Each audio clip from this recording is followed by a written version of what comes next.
The Ardenwald axe murders is an unsolved mass murder that occurred in the early morning of June 9, 1911, in Ardenwald, Oregon. The victims were the Hill family, William Hill, his wife Ruth, and Ruth's two children from a previous marriage, Philip and Dorothy. All four victims had been bludgeoned to death with an axe. Because both of the female victims were sexually assaulted, it was believed by authorities that the murders were motivated by sex and possibly the work of a sex maniac. Nathan Harvey, a landowner who lived adjacent to the Hills' home, was charged with their murders on December 20, 1911, but these charges were dropped 1 week later, and further investigation into Harvey's possible involvement was ceased in February 1912 following an inquest. Several other suspects have been considered, including a vagrant named Edward Ramsey. In 1917, a man named William Riggin confessed to having participated in the murders, but provided significantly varied accounts that were inconsistent with one another. In the spring of 1911, William Hill, his wife Ruth, and Ruth's two children from her previous marriage, Philip Rintoul and Dorothy Rintoul, moved into a cottage in the rural community of Ardenwald, Oregon. William had built the cottage himself, and the family moved into the home in early May of that year. On the morning of June 8, Ruth visited the law offices of her brother and father in Portland, who later stated that she seemed disturbed about something which she never disclosed.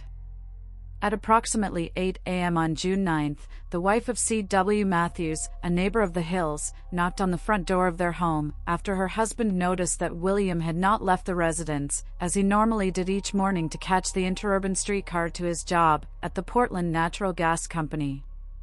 Upon receiving no answer, Mrs. Matthews peeked into the front window of the home and saw the bloodied body of 4-year-old Dorothy laid out on the floor. Clackamas County Sheriff Ernest Mass arrived shortly after the Matthews reported the crime.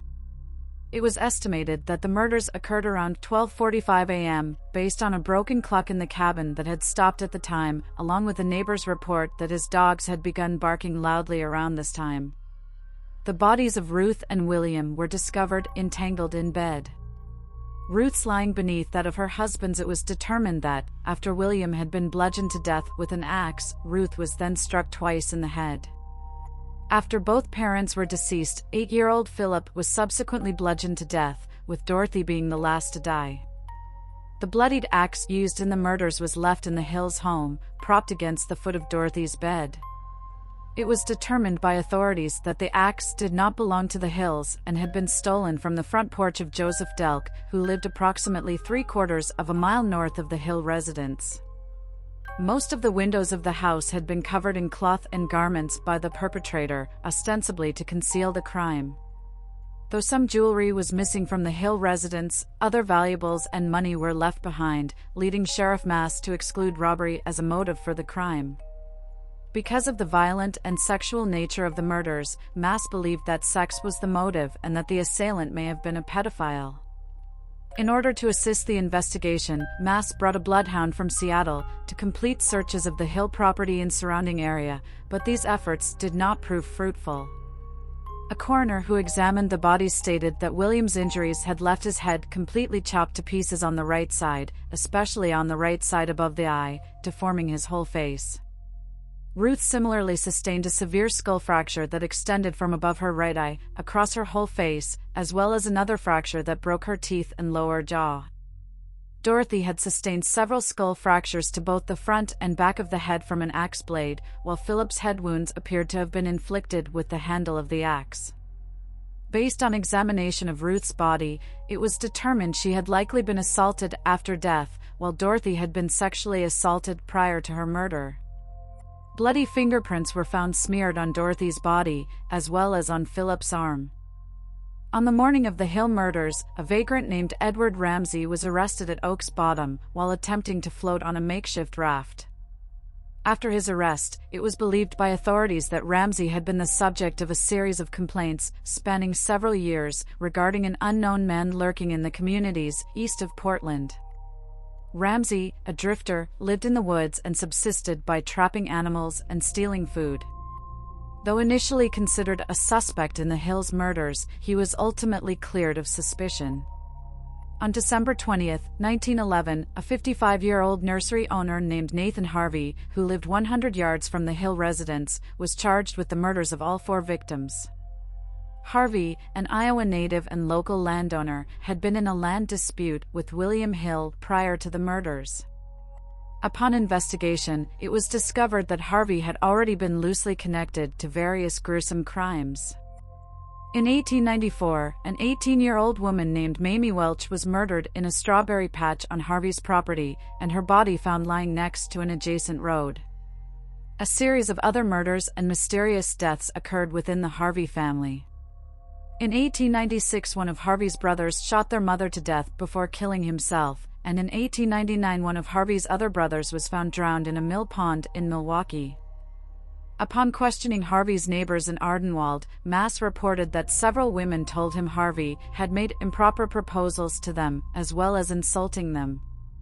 Mass subsequently stated that he had absolute proof that Harvey had taken the last train to Ardenwald on the interurban railway from Cazadero, which arrived in Ardenwald at 12:25 a.m. on the night of June 9. 2 witnesses stated they saw Harvey exit the train at Ardenwald station at this time. Despite the charges, Harvey had a large number of supporters who professed his innocence and protested his arrest. On December 23 and 26, mass meetings were held in Milwaukee and Selwood, during which over 500 signatures were gathered, calling for the charges to be dropped. Some locals, however, spoke out against the protests, with one anonymous landowner telling the Oregonian, except by his friends, Harvey is feared. There are those possessed of evidence in the case that could incriminate Harvey.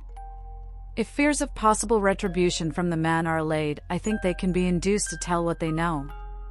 While Mass was convinced that Harvey was behind the murders, the charges against him were ultimately dropped on December 27, 1911, pending further investigation, and he was released during a preliminary hearing.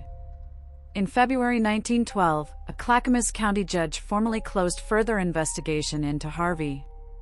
In May 1917, William Riggin confessed to shooting William Booth in Willamina in October 1915.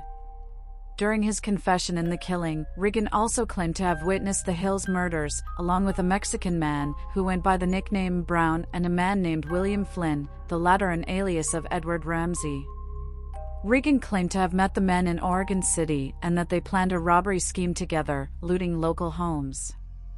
According to Riggin, he watched outside the Hills cottage while Brown, armed with an axe, and Flynn entered to rob the family. Riggin claimed to have waited outside the cottage for approximately 30 minutes, during which he heard children screaming inside. After the murders, Riggin claimed Brown and Flynn exited the cottage with approximately $1,400 worth of gold and silver.